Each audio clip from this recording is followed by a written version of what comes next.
पूछिए वापस क्या हुआ। जन जन के दिल का चहेता बनूंगा, नेता नहीं बेटा बनूंगा। क्या कुछ बोलना चाहते हैं इसके जरिए? ये बोलना चाहता हूँ कि मैं अभिनेता नहीं हूँ, मैं तुम्हारा बेटा हूँ और बेटा बन के मैंने काम किया हूँ पहले। आप लोग मुझे जानते हो, मैंने 15 साल से सोशल वर्कर हूँ। मैंने अंबानी से लड़ाई लड़ी, मैंने अल्लाह के बंदे हर हॉस्पिटल में इलाज कराया, जोमेटोज़ के बच्चों को इंसेंटिव दिलाया, मैंने हिंदू मुस्लिम जो करते थे उन लोग से लड़ाई की। देखिए, सिस्टम से लड़ना है, सिस्टम में चेंज लाना है, भ्रष्टाचारियों के खिलाफ लड़ना है तो सिस्टम में बैठना पड़ेगा। लोगों ने मुझे बिग बॉस में बहुत पसंद किया, बिग बॉस देखते थे, बहुत पसंद करते थे, लेकिन मैं ओरिजिनल बिग बॉस के घर में जाके आया हूँ जहाँ पे सिस्टम समझ में आता है कि एक्चुअली सिस्टम है क्या। तो मुझे ऐसा लगा कि मुझे बाहर आके डर के बैठ जाने से अच्छा है, थोड़ी बहुत ज़िंदगी बची है तो लड़के मर जाते हैं। मुझे थ्रेटनिंग के फ़ोन भी आ रहे हैं कि तुम अपना फॉर्म वापस ले लो, बैठ जाओ, ऐसा वैसा।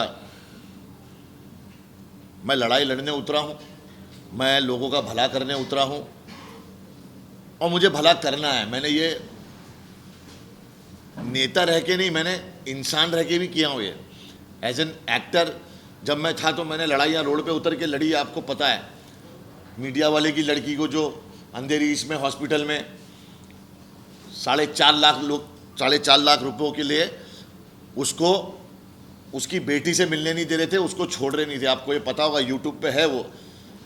सारे मीडिया वाले मुझे फ़ोन किए, मैंने जाके वो लड़की के लिए लड़ाई लड़ी, मुझ पे पुलिस केस हुआ, मैं जेल भी गया, लेकिन मैं 4.5 लाख रुपए भर के उसको लेके आया। वो मेरी बहन, उसकी बच्ची, दोनों मेरे लिए दुआएं करते हैं।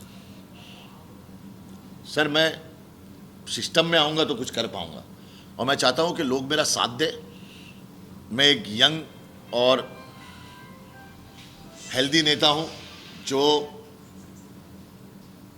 लड़ाई लड़ेगा, ग्राउंड पे उतर के लड़ेगा और घर घर जाके सबको समझाएगा कि हमें किस चीज़ की ज़रूरत है। अभी हमें मंदिर मस्जिद ये चीज़ों की ज़रूरत नहीं, अभी हमें स्कूल की ज़रूरत है। बच्चे पढ़ेंगे तो उन्हें समझ में आएगा। कौन से घर के अंदर ऐसा है कि आप देखिए, मुझे बहुत सारे हिंदू मिलते हैं, उन्होंने गीता नहीं पढ़ी। बहुत सारे मुसलमान मिलते हैं जिन्होंने कुरान नहीं पढ़ा। तो एक्चुअली में लोगों को धर्म क्या है वो पता ही नहीं है। जब तुम पढ़ोगे तो पता चलेगा कि कोई गीता ये नहीं कहती कि तुम मुसलमानों को मार दो, कोई कुरान में ये नहीं लिखा, कुरान के अंदर ये लिखा ही नहीं है कि आप हिंदुओं को मार दो या मंदिर तोड़ दो। ये इंसानों की बनाई हुई चीज़ है। इसको धर्म पे थोप के लोग राजनीति खेल रहे हैं। तो आप तोड़ने की राजनीति बंद कर दो, जोड़ने की करो। आप अगर जोड़ दे हिंदू मुसलमान सिख ईसाई को तो भारत देश कहाँ पहुँच सकता है। सर, मैं ये जानना चाहता हूँ, आप जब चुनाव में उतर रहे हो, आप लोकप्रिय हैं, सोशल वर्क करते हैं, लोग आपको जानते हैं, बहुत अच्छी पहचान है। सीधे सीधे बीजेपी, अगर बीजेपी के सामने लड़ रहे हैं और बीजेपी के सामने जब भी कोई लड़ता है तो या तो जेल जाता है या पर कोई तो कोई केस बनता है। क्या इससे आप डरे हुए हैं या फिर आप इसके लिए तैयार खड़े हैं? कहीं ना कहीं बीजेपी ने मेरा डर निकाल दिया है।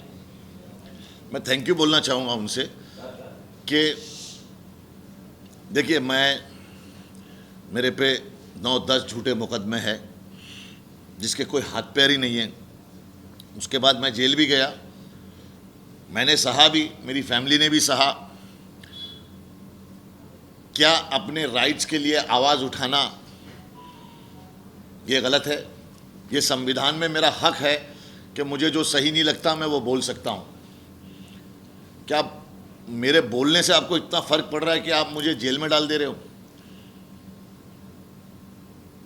मैं बोलता रहूँगा, मैं फिर आ गया हूँ, मैं फिर बोलूँगा, मैं फिर लड़ूंगा, मैं लड़ता रहूँगा। कम से कम मुझे शर्म तो नहीं आएगी कि मैं सोने जाऊँगा कि यार एजाज, देश में तेरी बहनों का बलात्कार हो रहा था, देश में लोग हिंदू मुसलमान कर रहे थे, देश में पढ़े लिखे एमबीए किए हुए बच्चे जोमेटोज में जाके वेटर बन के खाना दे रहे हैं। उनके माँ बाप उनको बचपन से अपनी ज़िंदगी सेक्रीफाइस कर दी, अपना खून पसीने का पूरा कमाई निकाला, उसको पढ़ाया। अब वो पढ़ के उस लायक है कि वो कहीं बड़ी जगह नौकरी कर सके, उसको नौकरी नहीं है, वो जोमेटोज में अपने माँ बाप के सामने खाना लेके देने जा रहा है। उस माँ बाप के दिल पे क्या बीतती है ना, मैं जानता हूँ। मैं भी एक बाप हूँ।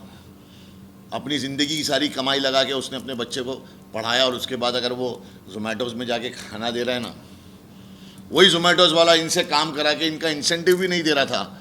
मैंने लड़ाई लड़के उनका इंसेंटिव दिलाया। 5,000 बच्चे, वो 5,000 आदमी बोल रहे भाई तुमको ही वोट करेंगे। अभी इन लोग ये बोलेंगे एजाज खान या तो किसी को जिताने आया है या किसी को हराने आया है। मैं खुद यहाँ पे लड़के जीतने आया हूँ, ना मैं किसी को हराने आया हूँ, ना मैं किसी को जिताने आया हूँ। 3 चरण के ऑलरेडी चुनाव हो चुके हैं, तो आपने ये पहले से प्लान बना के रखा हुआ था या सडनली 2-4 दिन में? अरे यार, मैंने प्लान बना के एमएलए का इलेक्शन लड़ा, तो इन लोग को लगा यार इसको अंधेरी से आके वहाँ पे 3,500 वोट मिल गए निर्दलीय लड़के, जहाँ पे इसको इतनी सारी, ना मुझे पुलिस परमिशन दी। अभी आप लोग देख लेना, ना मुझे पुलिस परमिशन देंगे, और मुझे कई चीज़ों में परेशानी आएगी कि कल आ जाओ वहाँ पे, आज ये है परसों वो है। उसके बावजूद मैं 3,500 वोट लिया था एमएलए इलेक्शन में। अब मैं मेहनत करूँगा, क्योंकि इन्होंने मेरे 26 में